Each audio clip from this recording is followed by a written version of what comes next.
Olá novamente. Vamos dar continuidade aos nossos estudos de Direito Penal, parte geral. No último vídeo eu acabei de falar que nós temos então que estudar a tipicidade, como elemento da teoria tripartite da reprovabilidade. A ação ela é uma ação criminosa quando ela é típica, antijurídica e culpável. Típica, antijurídica e culpável.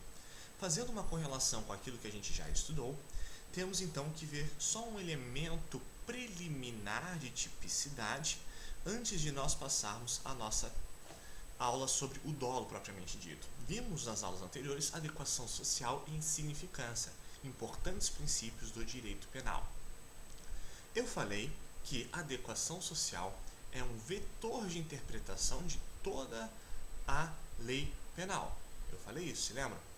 Só que, não obstante o princípio da adequação social ser um vetor interpretativo, vários autores, até arrisco dizer que a maioria, vão dizer o seguinte: a adequação social ela tem uma função que não é somente de interpretação, ela também tem uma função de afastar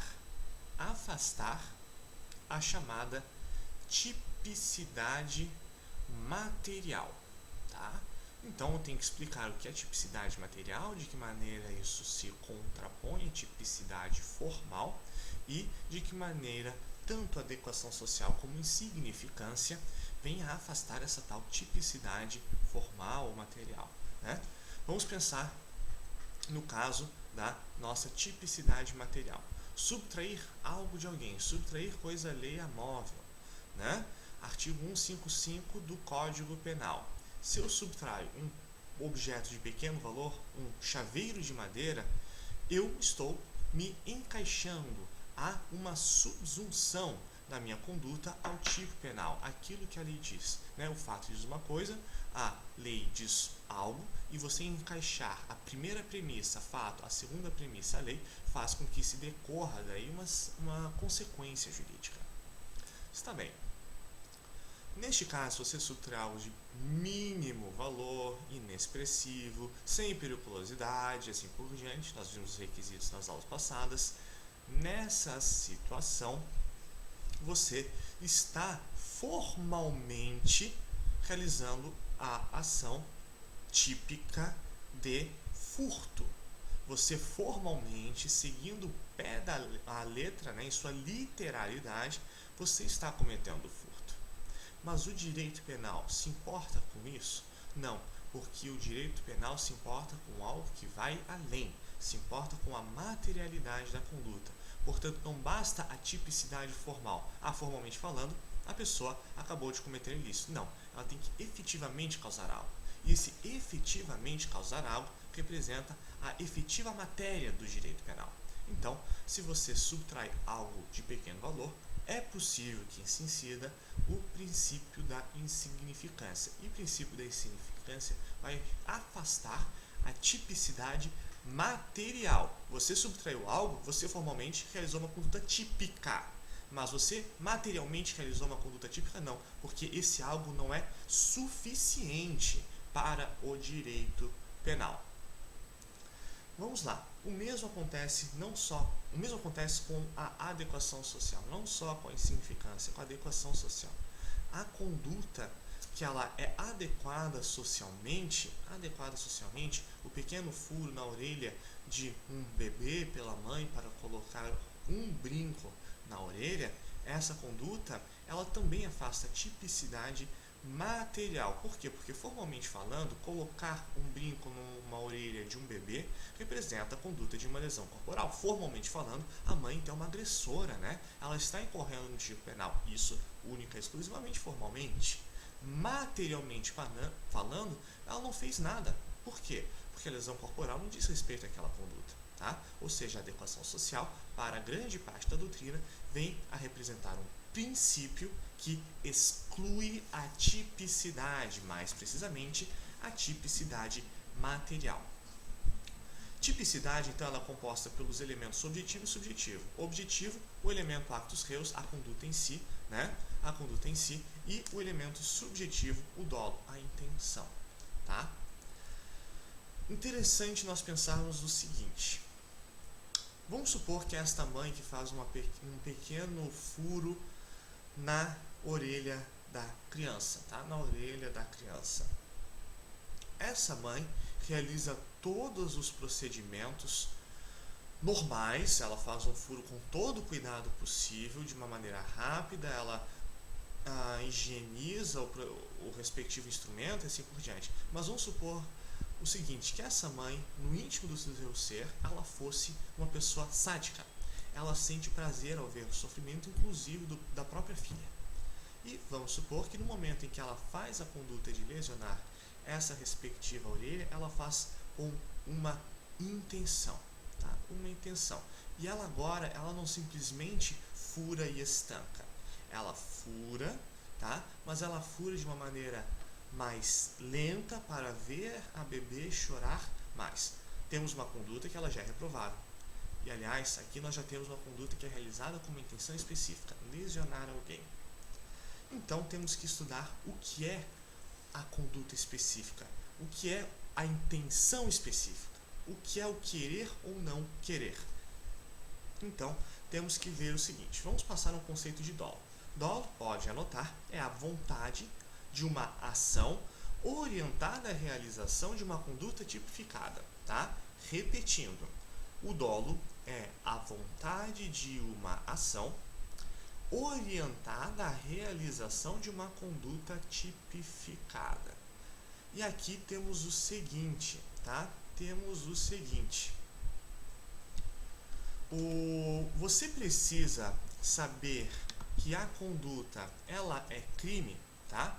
Você precisa saber que a conduta, ela é crime. E aqui temos uma situação histórica. Durante muito tempo, as escolas clássicas dizem que se você quer cometer um ilícito, não basta você querer cometer uma ação. Você tem que cometer uma ação, tá? Cometer uma ação. E ao cometer essa ação, você tem que saber que está cometendo uma conduta ilícita. Você tem que saber que aquilo que você está fazendo é crime.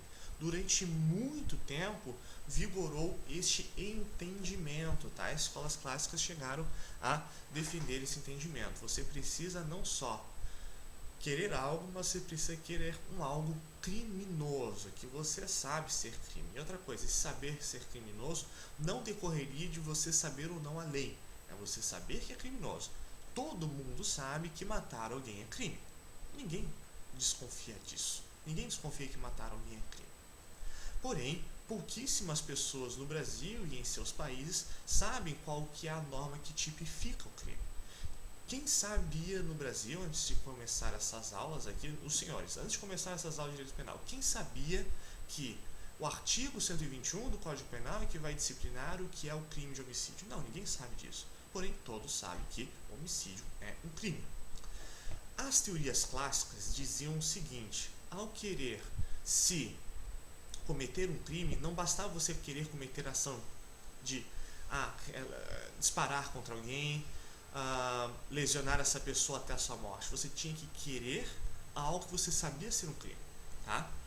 Então, essa representou a principal consideração da teoria clássica. Com o tempo, você passou o direito penal, principalmente aí com as contribuições de Roxin, entre outros, a querer defender não só os tipos penais relevantes, mas os riscos, tá? A partir do momento que você evita a criação de riscos, tá? E você tutela a sociedade através do direito penal, quando você quer evitar que os riscos ocorram, você não está mais tão interessado se o indivíduo que comete a conduta, ele sabia ou não que estava cometendo um crime, sabia ou não se a conduta era criminosa, tá? Você se foca um pouco mais nesses riscos. Isso faz o seguinte, a doutrina contemporânea vem a dizer que você não precisa saber que algo é crime para incorrer em dolo. Não precisa incorrer que algo é crime para incorrer o dolo. O desconhecimento de ser algo criminoso ou não sai da tipicidade, tá? Sai da tipicidade, não é analisado no dolo, como existia nas teorias clássicas, teorias que envolviam apenas mens rea e actus reus, sai daqui e vai para um terceiro juízo. Se a pessoa sabia ou não que era crime, tá?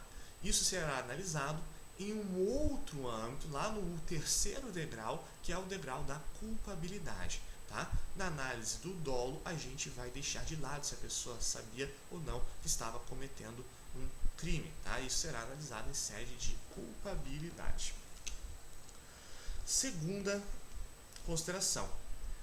A pessoa ela tem que ter uma correta percepção de realidade. Quem comete uma agressão tem que saber o que está fazendo, porque senão ela pode incorrer em uma figura que a gente também vai estudar oportunamente, que é a figura do erro de tipo.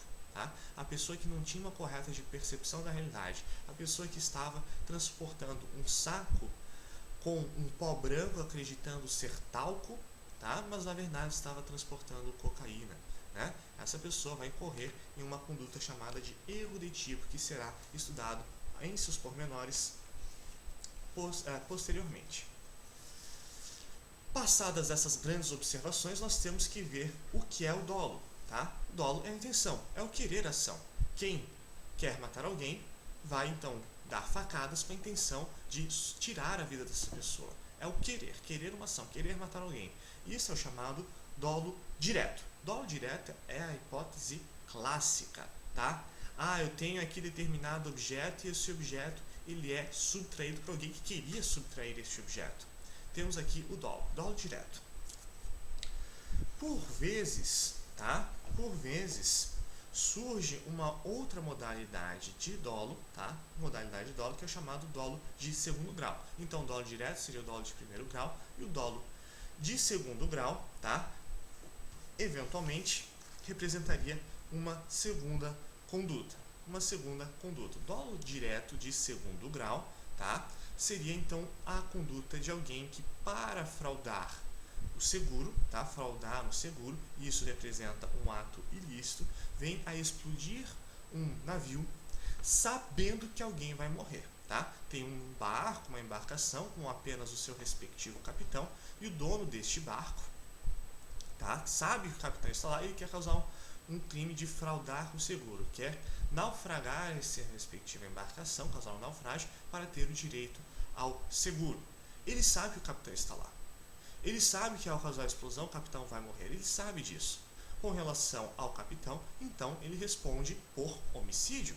Um homicídio com dolo de segundo grau.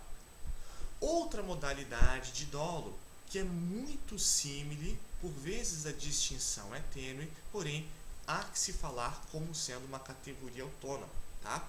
Que é a seguinte, é o dolo eventual. Dolo eventual é quando você quer algo, tá?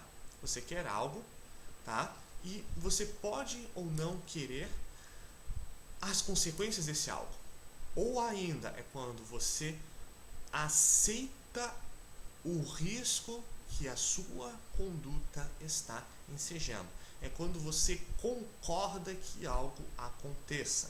Está bem? Vamos supor que você esteja no final de semana, tá? No final de semana,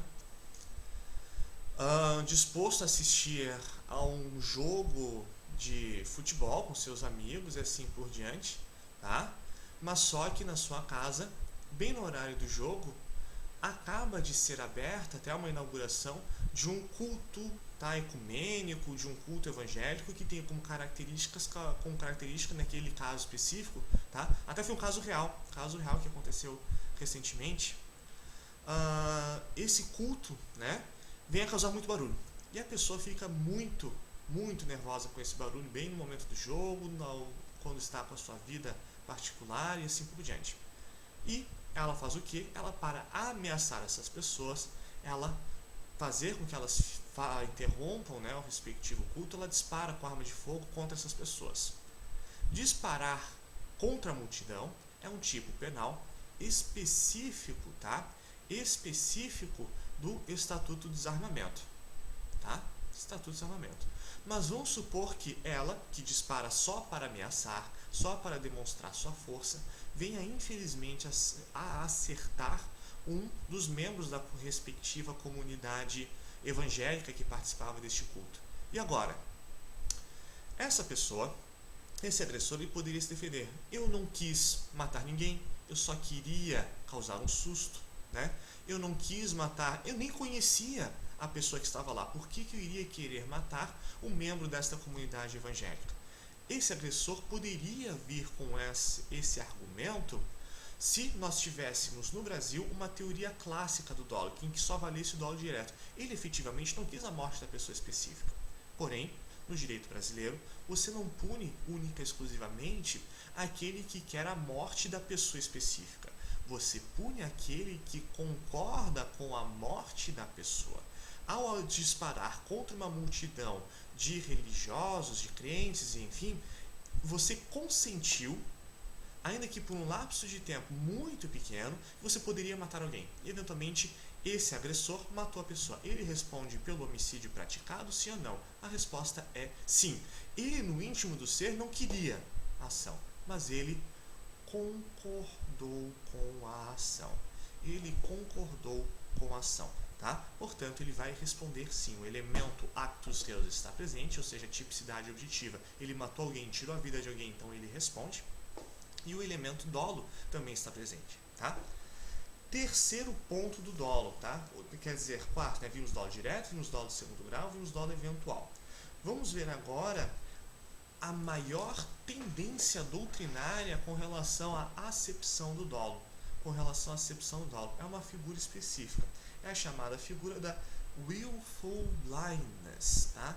Willful blindness. Pode deixar que eu vou escrever aí no vídeo como é essa expressão em inglês, que é dizer o seguinte: isso decorre, mais uma vez, dos americanos, né? Os americanos que vieram com essa seguinte afirmação. E eles vieram com a seguinte ideia: Em algumas hipóteses, o indivíduo, ele quer a conduta, mas ele não quer exteriorizar a vontade, tá? O indivíduo, ele quer a conduta, mas ele não quer exteriorizar a vontade. Daí o que ele faz? Ele também não quer exteriorizar o consentimento, tá? Ele não quer exteriorizar o consentimento, porque ele sabe que o consentimento pode representar uma conduta de dolo, tá? E o que ele faz? Ele faz a ação de cegueira deliberada.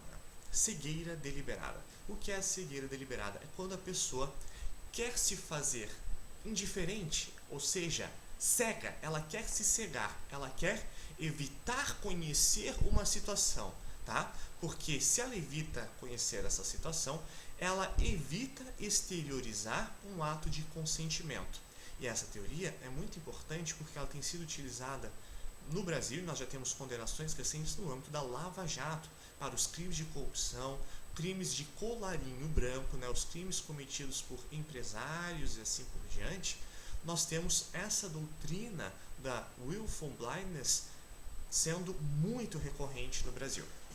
E o que é que diz a respectiva doutrina? Diz o seguinte, então, que se você está deliberadamente sendo cego em uma situação, você pode responder por ela. E a situação clássica é a seguinte: vamos supor que você seja o presidente de um órgão, de uma instituição, de uma empresa, de uma empreiteira, por exemplo, não é verdade? Que você seja presidente de um partido político e você sabe que nessa sua empresa, pode ou não ter algo, pode ou não ter uma conduta ilícita, pode ou não ter corrupção sendo praticada por alguns funcionários, tá? E olha só, você enquanto presidente, você quer se blindar, E nisso vem alguém da sua empresa e diz o seguinte: olha, senhor presidente, eu acredito ter a suspeita de corrupção nesse nosso caso. Eu preciso conversar com o senhor sobre isso. E nisso o presidente diz: não me venha com essa história. Eu não quero saber, tá? Eu não quero saber disso. Olha só, a pessoa que diz eu não quero saber, ela não necessariamente está exteriorizando o dolo eventual, porque ela não está concordando. Olha, se tem corrupção ou se não tem, eu não estou nem aí. Porque a pessoa que não está nem aí, ela está concordando com o dolo, ela está concordando com o cometimento, ela está concordando, né, com o cometimento, da conduta sendo praticada pelos seus subalternos, pelos seus subordinados. A conduta que diz, tem corrupção e eu não estou nem aí, essa pessoa está exarando o dolo eventual. Aqui, na cegueira deliberada, a pessoa não chegou a exarar o dolo eventual. Ela diz, eu não quero nem saber.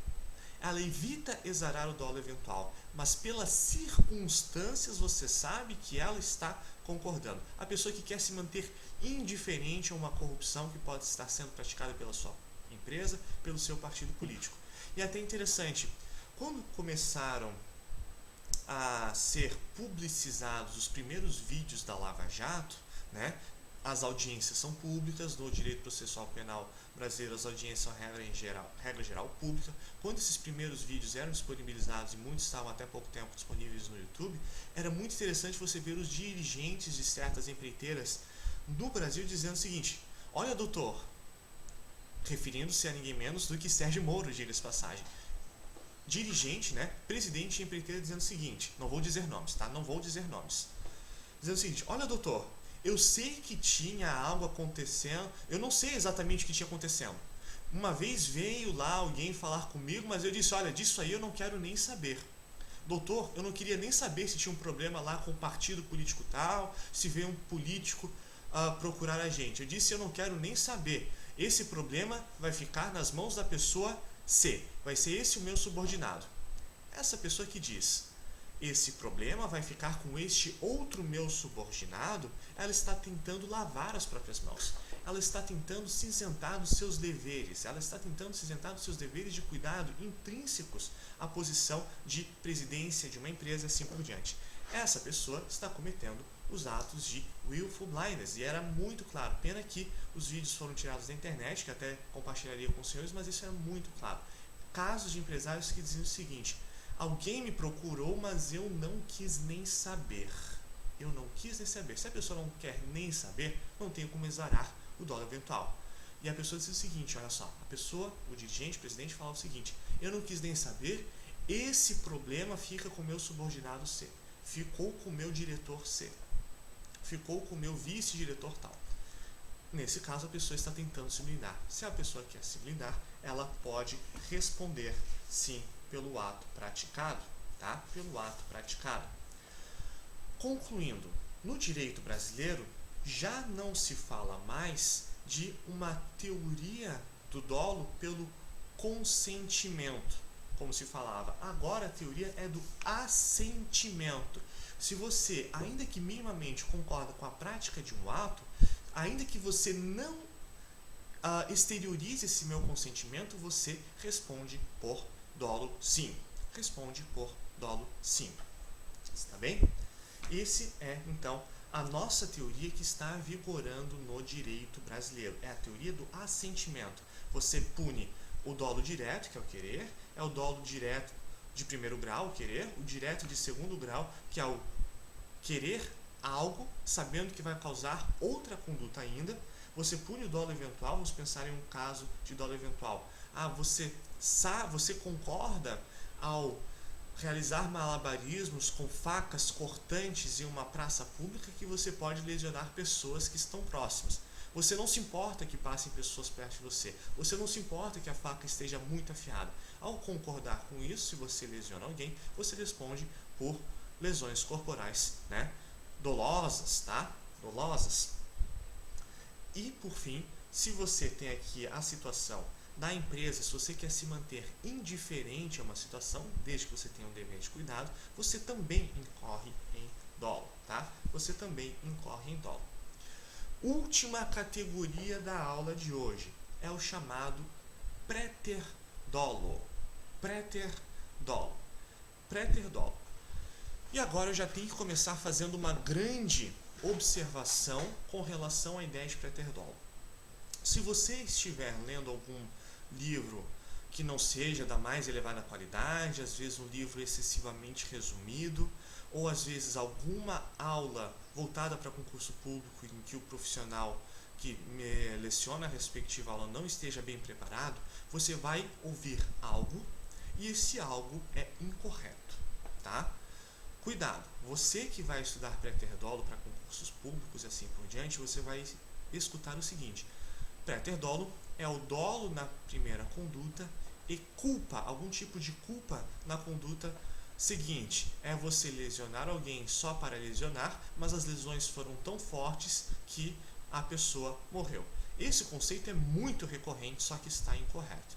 Por quê? Porque no direito brasileiro, o conceito correto de pré-ter-dolo, tá, é aquele em que você tem alguma modalidade de dolo ou culpa na primeira conduta e, em decorrência desse dolo ou culpa da primeira conduta, um resultado não necessariamente não pretendido vem a ocorrer. O resultado não pretendido vem a ocorrer, tá?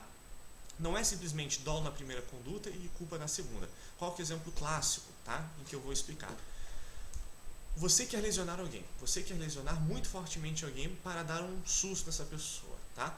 Você acha que essa pessoa só vai ser surrada. Você não sabia que essa pessoa sofria de uma grave doença, ela sofria de uma hemofilia ou ela estava debilitada. Você não sabia disso. E você dá uma surra que qualquer pessoa média sobreviveria a essa surra. Qualquer pessoa média, tá? E essa pessoa que você lesiona aparenta estar normal, você não sabia do grau de doença, de enfermidade dessa pessoa específica e em decorrência dessa sua lesão, tá?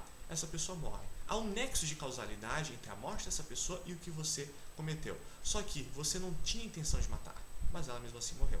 Você tem aqui o ato de lesão corporal seguido de morte, tá? Um crime pré-ter-doloso, está bem? Outra situação, você desfere facadas em alguém e você não sabia, mas nessa sua faca tinha tétano. Você responde por um crime de lesão corporal seguida de morte. Você é o responsável pelas lesões, você que feriu a pessoa, e em função do tétano que estava nessa faca que ela morre. A ação ela é atribuída a você, agressor. Tá? Por que quem fala na internet que é dolo na primeira conduta e culpa na segunda está incorreto? Porque nós temos condutas culposas, tá, que ensejam um pré-ter-dolo. Exemplo clássico, o incêndio culposo. Você não apagou corretamente uma fogueira que você fez em um parque depois de acampar e seguiu em frente. Você realizou e eventualmente tem aí um incêndio que surge com isso. Você está então cometendo crime de incêndio culposo. Está bem? E vamos supor que deste incêndio alguém venha a falecer. Incêndio culposo com resultado morte. Tá? Ou seja, mesmo uma conduta que ela é culposa, ela pode ser atribuída, né, à modalidade de pré-ter-dolo. Está bem? Na próxima aula nós vamos ver o que é essa tal de culpa, o que é o dolo, qual que é a diferença entre dolo e culpa estrito sensu. Até mais!